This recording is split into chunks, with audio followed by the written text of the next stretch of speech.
Hello and welcome everyone. I'm Ishani. I'm so grateful that you stopped by. Today I have 7 unique card ideas that I know you'll surely want to try after watching this video. For this tutorial I'm going to use the amazing Craft Your Life project kit by Altenew, Garden Rose, and I invite you to join the blog hop and giveaway that has more than 50 inspirations by amazing designers and tons of prizes. Let's go ahead and see what does this amazing kit have. Let's start with the stamp. The first is a 6x8 stamp set which has two kinds of layering roses. Each flower has 3 layers. You could just use the outermost rose and color it if you'd like. There are leaves and lovely sentiments in beautiful fonts. And inside there is a layering guide telling you how to layer the roses. And on the other side is amazing inspiration using the Craft Your Life project kit. Then you have coordinating dies for all the roses and the leaves. Then you have a set of 3 stencils. One has flowers and leaves, the other has diagonal stripes. And then you have a sentiment stencil. I have a card using the stencil sentiment and I'm sure you're going to love the look. The stencil also has masks for the flowers and the leaves, which comes very handy when you want to create a floral arrangement with masking technique. Next is the most incredible folder ever. I love it so much that I sat and played with it, and I'm itching to show you the awesome techniques of this folder. Also, I would love if you'd use the affiliate links in the description box when purchasing this kit. To me personally, it's a blessing when you want to buy a product watching my ideas. Let's start with the first card, which is going to be loved by all those who are lazy like me. Let's call it Misting Watercolors. One cool product that Altenew launched this October is the Fine Mister. I love the packaging of Mister in a tux and I'm impressed with the fine mist it creates. I start with taking a watercolor paper, and on the front side where you can see the Garden Rose written, this side gives an embossed area. I put the packaging behind my folder so that I can see the flowers clearly. I'm going to use some pink colored inks. These are from the Cherry Blossom Mini Ink Kit. If you have big ink pads, you can use a dauber to apply ink. But these mini ink cubes are fantastic to apply color directly on the folder. I start with putting color where I have the roses. I start with Pinkalicious. I'm not pressing the pad too much, just dabbing and rotating with the light hand. Then I take a darker ink to add depth to the inside of the flower. I've taken Rubellite, and then I take a little of Razzleberry at the extreme center of my roses.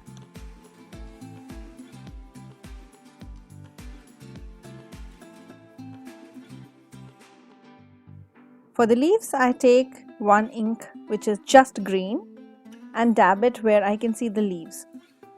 This ink is from the Green Meadows Mini Ink Cube set. The link to the products are in the description box below. With the paper below now, you can see where you want to sandwich your watercolor paper. Then I take my Fine Mister and mist on my embossing folder. Just enough so that the inks don't get very runny.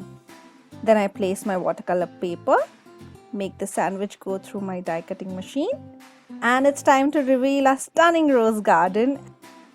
And here are our pretty roses. Also, don't forget to clean your folder as soon as the paper is out, as some dye inks may stain your folder. Now with the card panel ready, let's get our sentiments out. I'm going to use Hello, How Are You? And for that I'm going to heat emboss the sentiments in white on a black cardstock and cut them and foam mount over the misted watercolor panel. I also matted my panel with a dark pink paper and mounted both of them on top of a white colored card base and decorated with some half pearls. I hope you liked the first card. It was easy and quick to do and definitely brings the roses of the embossing folder to life. I also think that this technique will be perfect for mass producing cards. What do you think? Let's go ahead and see what do I have for you in my next card. For the next card, let's do some heat embossing with the embossing folder. And this technique has to be my favorite. I start with taking a pink colored cardstock, and just to get a different design of the embossing folder, I rotate my folder and orient the panel so that I get 2 flowers and leaves in between. But before I'm going to close my folder, I'm going to put Versamark on the front side of the folder. I'm just swiping the ink pad so the sticky ink doesn't get into the crevices, which will be the pop-up part of the 3D embossing. And now when you open the panel, the cardstock looks beautiful. You could just keep it like this, but I plan to use white embossing powder over it and heat emboss my dry embossing. You may already be able to see that the powder is getting stuck only to the debossed parts. And now when we heat emboss it, it looks beautiful. But just let's create a little more dimension by adding a little pink ink over the embossed areas. I'm using Distress Oxide ink, you could use any. And then I take a cloth and clean to remove the ink over the white embossed powder. For the sentiment of the card, I have taken the sentiment stencil and I'm going to stencil hello in 3 pinks, making it ombre. And to give it a die cut look, I'm going to cut out with the shadow of little white around my pink.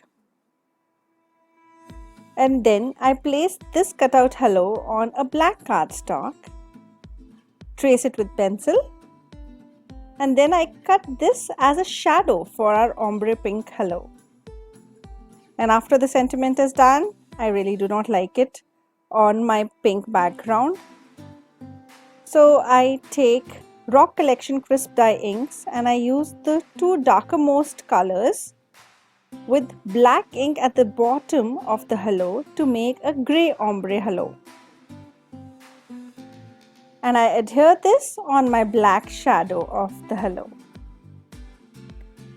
I hope you like the double embossed, dry and wet embossed card of mine with ombre sentiment. Let's go ahead and see a dramatic card.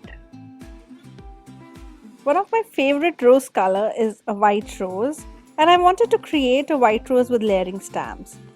I'm using the largest rose, and I'll start with stamping first in black ink on a white colored cardstock.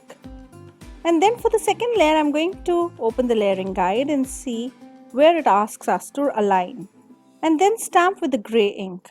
I'm using a light gray ink, this is limestone. And for the innermost layer, I'm using a darker gray, which is industrial diamond. I usually use a stamping platform for stamping layered stamps, but many of us in our initial days do not have a stamping platform. So I wanted to demonstrate on how you can fix some mistakes in case there are any while stamping with an acrylic block. You can see some little white areas left between the petals. So for fixing that, I take a gray pencil and fill in the white space with a similar color of the pencil as of the ink. So if you have a pink colored rose, you can fill in the gaps with a pink pencil. Then there may be places where you think the ink has come where it should be white. There you can use a white gel pen and cover the areas with the white pen. Next, on the same paper, I stamp my leaves. The stencils are made in a way that you can use them to color all the leaves together. So first I take Volcano Lake ink and Lagoon ink to add shadows. And you also can use the stencils to color a single color on the leaves. You can use different colors. Here I am using the same colors, but in case you wanted to use a different green, you could do that with the second stencil. Also for the second leaf, if you do not want to color them individually, just rotate the first stencil and the other side becomes the mirror image. So both the sides of the stencils can be used, and I thought this was a very creative way to design the stamp and the stencil. After I die cut my flowers and the leaves, I do not want the white edge around them. So I take scissors and fussy cut around my leaves, but this could be a little cumbersome for many of us who do not like to fussy cut. So when you die cut and you do not want a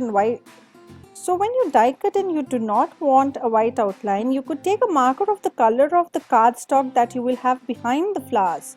In this case, I'm going to use a black cardstock. So I take a black marker and go and fill the white edges around my flowers and the leaves. And also, to show my workmanship on a card, I like to color the edges of any of the images that I use with the marker, usually black, and I do the same for my flowers and the leaves here as well. Now that I have my flowers and the leaves ready, I emboss a black cardstock for creating a little drama with the 3D embossing folder. And I love to use black cardstock, and it's a perfect color to bring out the brightness of my white rose. For the sentiment, I stamp "Hope Your Day is Fab" on a strip of white paper with black ink. And to assemble the card, I adhere my black cardstock on a top folding white card base. Then I foam mount my sentiment strip and adhere my flowers with glue around my sentiment. I add 3 pearls just below the sentiment to finish off the card, and here is a dramatic white rose card with the layering stamps. I hope you like it, and let's go ahead. We have another card in making. For the next card, I want to show you how you can stretch your stencil, and I have taken a white card base and laid half of the stencil on the lower half of my cardstock. I stenciled Volcano Laking, and then I rotated the stencil. I'll show you what I did. I first lay my stencil like this, and then to create a trellis, I changed the orientation of my stencil and then stenciled the ink again. I know the video is getting a little longer, but I had these amazing ideas to share with you, and I wanted them all to be together in one video. Just to save some time, I have stamped the layered roses and die cut them, and also stenciled the leaves and die cut them. I stamp "Happy Birthday" from the same stamp set, and then I'm going to adhere the flowers on the diagonal area of my trellis. I let the leaves hang on 2 sides and chop off the flowers on the longer side. Then I adhere the panel on a top folding pink card base. And ta-da! You have a quick and simple card where you have stretched your stencil to give a new look than what it had earlier. I love to use techniques, and I wanted to use the spotlight die cutting with dry embossing, for which I have die cut the letter U from Classic Alphabet die set, and I have a white colored cardstock. I temporarily adhere my U on the cardstock, and I close my embossing folder and run it through my die cutting machine. And here we have a continuous pattern of the dry embossed flowers on the U as well as the white cardstock.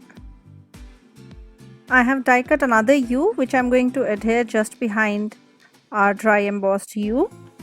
And to give it a spotlight and eclipse die cutting look, I'm going to use a dark pink U just behind my die cut U in white, but I'm going to adhere it a little off so that there is a shadow of the dark pink hue. Then I adhere on the dry embossed white panel. For the sentiment, I have stamped "Are Appreciated" from the stamp set in pink on a white strip of paper.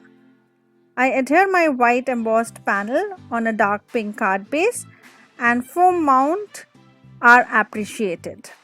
And here you have a spotlight embossing and eclipse die cutting done together on one card. If you've been enjoying my tutorial and are new to my channel, I would love if you'd hit the subscribe button. It means a lot. And it's time to show you the magic of this incredible technique, double and spotlight embossing.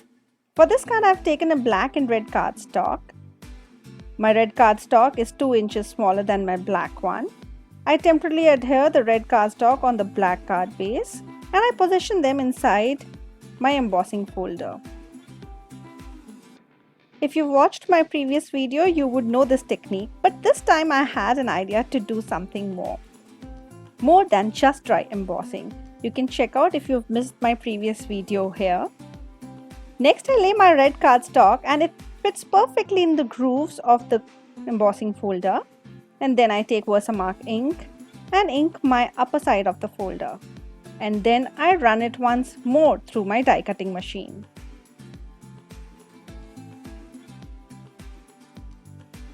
And it's time to do the magic. I have taken black embossing powder and I put it over my sticky red card.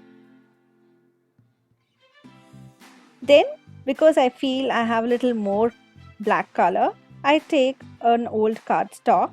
You can use some old gift card, etc. to scrape off the excess of the embossing powder. And now it looks perfect. Right amount of black and red. And here comes the magic with heat embossing. I just love the way it looks, quite like the printed cards we get in the stores. Next, I mat my red card with white cardstock and foam mount it on the dry embossed black cardstock on the grooves that are visible, and then adhere them all on a white top folding note card. For the sentiment, I stamped Hello Beautiful and foam mount it as well. With the pieces that I had been experimenting with, I made tags. I hope you like all these cards and I've been waiting to share these examples with you. Please do let me know what you thought of my cards and which one is your favorite. I hope you'll stop by at my channel to have a look on my other technique-rich videos. Check out the description box for all the supplies and links to the blog. Thank you so much for watching. Have a great day and happy crafting. Bye-bye.